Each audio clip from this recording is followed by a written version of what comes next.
Joe Biden went to vote in person today. Ironically, a box of ballots went up in flames shortly after, so maybe Kamala Harris found out the Biden family, they're not leaning toward her in this election. Now, Joe Biden, he was asked for his ID. I imagine the woman probably knows who he is. I thought it was racist to ask for IDs, but apparently not. Now, when Joe went in to vote, he was in there a long time. The woman standing guard, she's like, "Can I go on my lunch break? What's going on?" Pay no attention to the man behind the curtain. It was like the Wizard of Oz. While Joe was out voting and mingling with locals, Kamala Harris was touring factories and trying out some new material. Okay, now I want each of you to shout your own name. Do that. I'm just calling it like I see it. There's something about Kamala Harris. Every time she leaves the house, it's an utter calamity. Now, Kamala, I'm not surprised she's not comfortable around heavy equipment. The only heavy machinery she has is in her bedside nightstand. Now, Kamala Harris, she was familiar with hard hats because she has to wear one on date night with Doug Emhoff. If you've seen the allegations, you know what I'm talking about. Now, while she's been on the campaign trail, Kamala Harris continues to try out new accents. This needs to be studied by science. The way Kamala Harris can meander through different accents on a daily basis, it's a miracle. Don't think you're in Donald Trump's club. You're not. Right.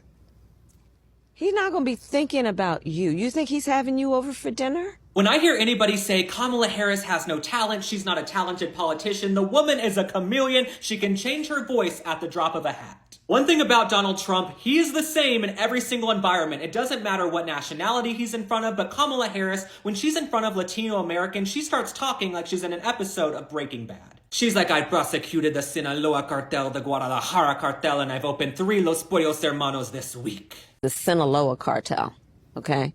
The Guadalajara cartel. What's hilarious to me is that when Kamala Harris starts talking about prosecuting these cartels and transnational criminals and gangs, nobody is asking for all of that. All we want is an immigration system that works.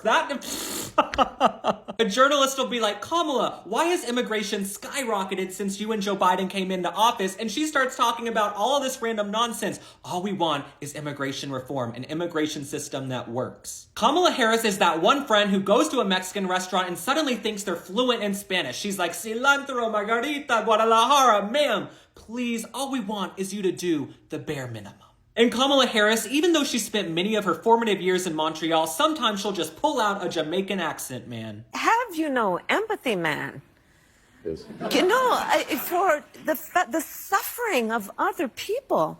Have you no sense of purpose? Kamala Harris gives off an air of inauthenticity. People have waited to learn who she is. She's had about 100 days to tell us exactly who she is, and she can't articulate a message or a vision for why she needs to be the next president of the United States. When Kamala Harris is asked basic questions, she stumbles. It's not like the bar is high. The bar is so low it's in the 7th ring of hell. All we want are the bare necessities, okay? We're not expecting the world, but Kamala, she can't even give us that. All right, my friends, thanks for liking and following. Drop a comment. Tell me how you feel about Kamala Harris, Donald Trump. We've got about 8 days to go until the election. I will see you on the next one. Bye.